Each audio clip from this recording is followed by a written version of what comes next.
आम्हाला पण शुगरची sitagliptin with metformin दिली आहे का डॉक्टरांनी, तर हा व्हिडिओ तुमच्यासाठी. आता सिटाग्लिप्टिन ज्यांना प्लेन सिटाग्लिप्टिन आहे त्यांचा वेगळा व्हिडिओ ऑलरेडी आहे, तो तुम्हाला मी इथे मेन्शन करीन. आणि प्लेन ज्यांना मेटफॉर्मिन आहे त्यांचासुद्धा मी सेपरेट व्हिडिओ ऑलरेडी माझ्या चॅनलवरती आहे, तोसुद्धा इथे मी मेन्शन करून देईन, तर तुम्ही तो बघू शकता. ते ब्रँड नेम काय, जानूमेट, इस्टामेट, जिटामेट, सिटाग्लिप्टिन, सिटाबाईट एम, असे खूप सारे आहेत. आता ह्याचे युजेस काय, तर टाईप 2 डायबिटीजमध्ये वापरलं जातं. ब्लड शुगर कंट्रोल करण्यासाठी मेटफॉर्मिन एकट्याने पुरेसं नसेल तर सिटाग्लिप्टिनसुद्धा ॲड केलं जातं. आता HbA1c कमी करण्यासाठी सुद्धा दिलं जातं.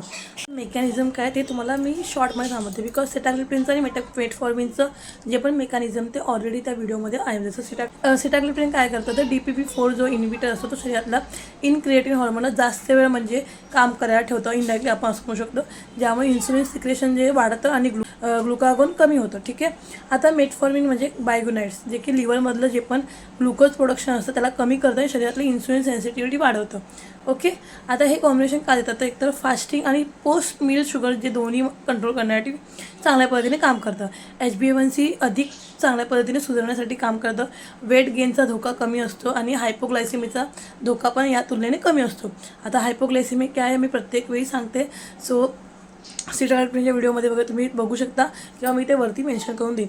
आता ह्याचे बेनिफिट काय आहे तर बेटर ब्लड शुगर कंट्रोल करण्यासाठी, HbA1c कमी करण्याला, वेट न्यूट्रल ठेवण्याला आणि आता ह्याचे पॉसिबली साईड इफेक्ट काय असतात, मळमळ, जुलाब, पोट दुखणं, डोकेदुखी आणि पोटात थोडंसं अस्वस्थ वाटणं आणि क्वचित हायपोग्लायसेमियाचे रिस्क थोडेसे नकळत दिसू शकतात.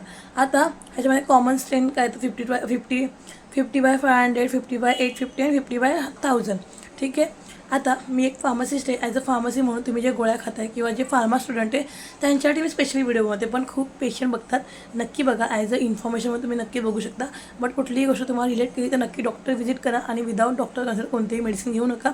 ॲज अ फार्मसी म्हणून माझं कर्तव्य तुम्हाला मेडिसिन इन्फॉर्मेशन देणं, बट तुम्हाला कुठलीही म्हणजे गोष्टी रिलेट केल्या तर डॉक्टरांना सांगा की मला असं फील होतं आहे, तर डॉक्टर त्याच्यावर तुम्हाला ॲक्च्युअलमध्ये फिजिकली चेक करून जे असेल ते तुम्हाला नक्की सांगतील.